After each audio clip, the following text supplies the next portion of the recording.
어떤 분들은 들으시면서 아, 그거 뭐 누구나 다 아는 거 아니냐. 맞는 말씀입니다.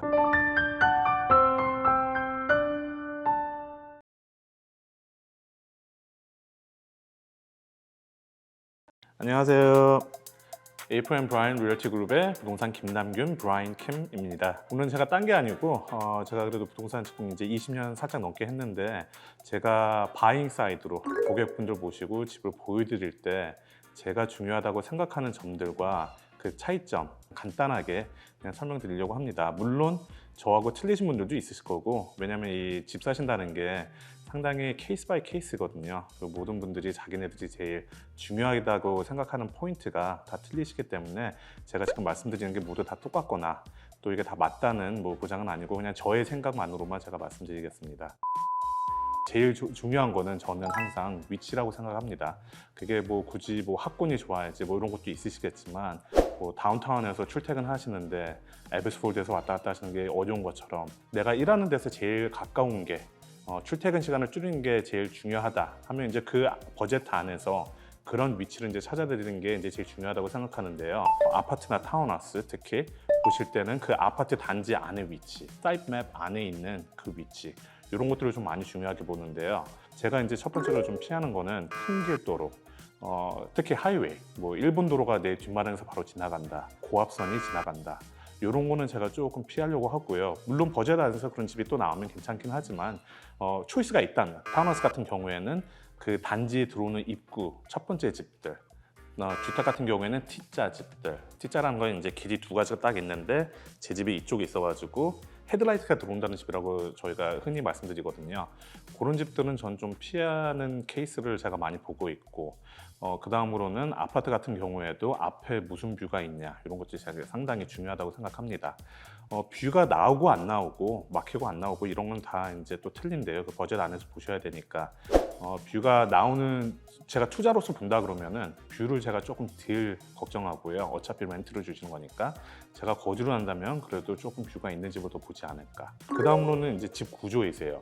아파트, 타운하우스, 주택 뭐 다 틀리긴 하지만 개인적으로 저는 쉽게 말씀드려서 아파트 같은 경우에는 원베드룸이냐 투베드룸이냐 쓰리베드룸이냐 이제 다 틀리긴 하겠지만 방들이 좀 다 이렇게 좀 분리되어 있는 집들을 제가 많이 좋아합니다. 특히 투베드룸 같은 경우에는 방 두 개가 안 붙어 있고 떨어져 있는 거.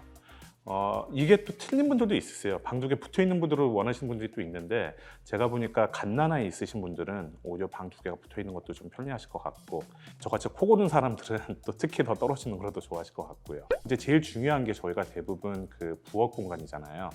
아파트 같은 경우에는 저는 디귿자 부엌을 되게 선호합니다.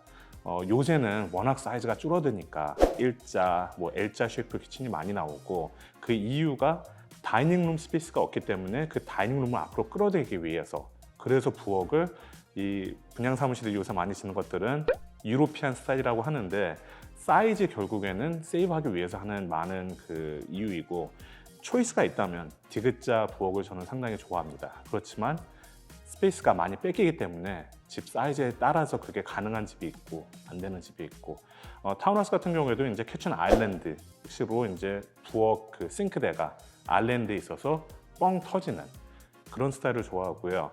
부엌하고 리빙룸하고 다이닝룸이 다 거라지하고 같은 층에 있는 집을 좋아해요. 저는 차고가 사이드 바이 사이드 파킹, 항상 들어오셔서 그 차고 안에서 계단 없이 뭐 한두 발짝 정도 올라가는 건 괜찮지만 계단 없이 나오셔서 곧바로 리빙룸, 다이닝룸으로 이렇게 들어가실 수 있는 거, 한층 올라가는 것보다는. 그렇지만 또 주택 같은 경우에는 이러면서도 앞에서 보면 1, 2층에 있죠. 거라지하고 위층에 방 뭐 3개, 4개 있고, 뒤에서 보시면 또 1, 2, 3층. 한마디로 언덕이 있어가지고 지하실 그 스페이스가 워크아웃 그 베이스멘트가 되는 거, 밟고 렌트도 가능할 수도 있고, 그렇게 되면은. 그래서 그런 집들을 제일 선호하는데, 돈이 뭐 복권이 터져서 제가 무제한으로 제가 아무 집을 살 수 있다, 그럼 이제 그런 주택들 제가 많이 좋아합니다. 요새는 또 특히 주택 같은 경우에는 그 밑에 층에 그 몰개지가 받으실 그 도움이 될 수 있게 그 렌트가 나가는 집들도 많이 선호해드리고 있는데요, 손님들이. 그 이유가 이제 뭐 당연히 돈을 더 받으시고 뭐 이런 것도 있지만, 제일 요새같이 이렇게 이자율이 좀 높을 때는 몰개지가 조금 더 많이 나올 수 있는 약간의 그 혜택이 있거든요. 아래층에 그 몰개지 헬퍼가 있으면은. 향은 여기도 한국하고 되게 비슷해요. 여기도 결국에는 제일 선호하는 향이 항상 동남향, 남향. 주택 같은 경우에는 이게 재밌는 게 타운하우스도 그렇고 한 향이 있으면 다른 향도 같이 나올 수밖에 없거든요. 물론 스택 타운하우스나 이런 거 이제 새로 짓는 건 좀 틀리지만 주택 같은 경우에는 제가 뒷마당이 남향이다. 그러면 앞마당은 북향일 수밖에 없죠. 향이 이제 같이 들어와야 되니까. 그리고 주택 같은 경우에는 향도 웬만한 분들이 다들 남향집이 좋다. 근데 정말로 봤을 때 이 남향집이 무엇일까? 앞문이 남향이라는 건가? 뒷문이 남향이라는 건가? 저는 개인적으로 뒷마당. 왜냐면 집을 전체적으로 봤을 때는 모든 집이 똑같지는 않지만요. 웬만한 집들이 부엌, 패밀리룸, 안방하고 마당이 다 뒤쪽으로 빠져 있습니다. 그렇기 때문에 남향이라는 집은 저희는 항상 뒤쪽으로 보는 거를 앞보다는 뒤쪽. 그러니까 앞에서 봤을 때 북향을 제일 좋아하시는 거예요, 한마디로. 이제 아파트 같은 경우에는 향이 조금 더 중요한 게 이게 또 층에 따라서지만 올라가실수록 햇빛을 더 많이 받거든요. 향이 어떻게 잡히냐에 따라서. 그리고 아파트 같은 경우에는 코너 집은 향이 2가지가 나오지만 코너가 아닌 집들은 향이 1개밖에 없어요. 그래서 물론 요새 새로 짓는 분양 고층 콘도들은 그 에어컨이 많이 들어오긴 하지만 한 뭐 6년 전, 7년 전만 해도 에어컨이 없는 아파트들은 만약에 제가 32층에서 정서향 아니면 더 심한 거는 남서향을 보고 있다. 햇빛이 많이 들어오면서 조금 더우실 수는 있으세요. 제가 보니까 고객분들이 만약에 완벽한 집인데 한 가지를 포기해야 된다. 그럼 결국에는 향을 많이 포기하세요. 마지막으로 말씀드리고 싶은 건 집 안에 이제 컨디션이라 그러는데요. 뭐 마룻바닥에 깔려 있냐, 카페트가 있냐, 이제 이런 것들인데 저는 개인적으로 당연히 저도 동양인이고 저도 한국 사람이라 보니까 새 집을 좋아합니다. 저도.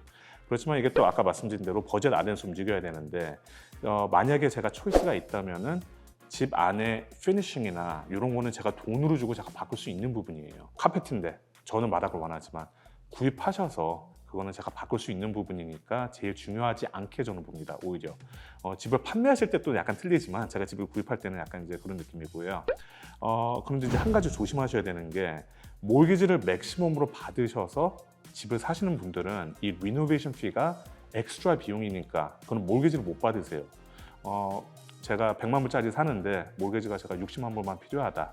그러면은 70% 모기지 받아서 70만 불로 해서 10만 불을 내가 그 리노베이션 피로 빼겠다 하면은 가능하지만 제가 몰개지가 맥시멈 80만 불밖에 안 나오는데 제가 80만 불이 다 집 구입 가격으로 제가 투자를 해야 된다. 그러면 리노베이션 피는 이제 상당히 부담이 되실 수 있거든요. 그러니까 그런 거를 약간 조심하셔야 되고 아파트 타운하우스 같은 경우에는 이제 또 마지막으로 제가 중요하게 생각하는 거는 당연히 이 스트라다가 어떻게 돌아가든지 프로퍼티 매니지먼트에서 이제 저희가 받는 흔한 서류들 이런 것들을 이제 잘 꼼꼼히 체크해봐야 되고요.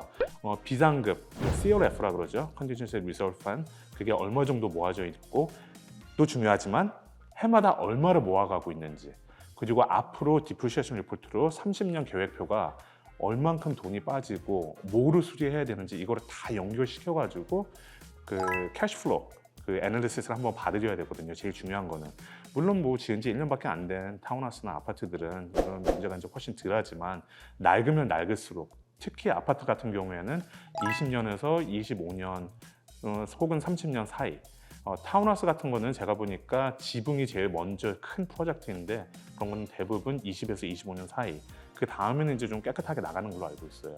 근데 고층 콘도들은 특히 27년, 28년, 29년 정도 됐을 때 좀 많이 조심하셔야 되는 점들이 있으니까 서류를 잘 체크해 주시는 분들과 일을 같이 해주셔서 구입하시는 게 되게 중요합니다. 위치, 구조, 안에 피니싱, 향하고 이제 스트라타 플랜 이런 것들을 제일 많이 보는데 어떤 분들은 들으시면서 그거 뭐 누구나 다 아는 거 아니냐 맞는 말씀입니다. 그렇지만 어떤 점이 중요하고 완벽한 집은 찾기 상당히 힘들어요. 제가 되게 부끄러운 말씀인데 10점 만점에서 10점 집을 찾기는 솔직히 말해서 제 집도 포함이고 항상 뭔가 약간 부족한 점이 있을 수밖에 없는 게 현실이고 같이 일하시는 부동산 분하고 잘 상의하셔서 각자 개인한테 어떤 게 중요한지에 대해서 잘 고민을 해봐 주시고 상의를 해 주셔서 좋은 집을 꼭 찾으실 수 있도록 권해드립니다. 감사합니다.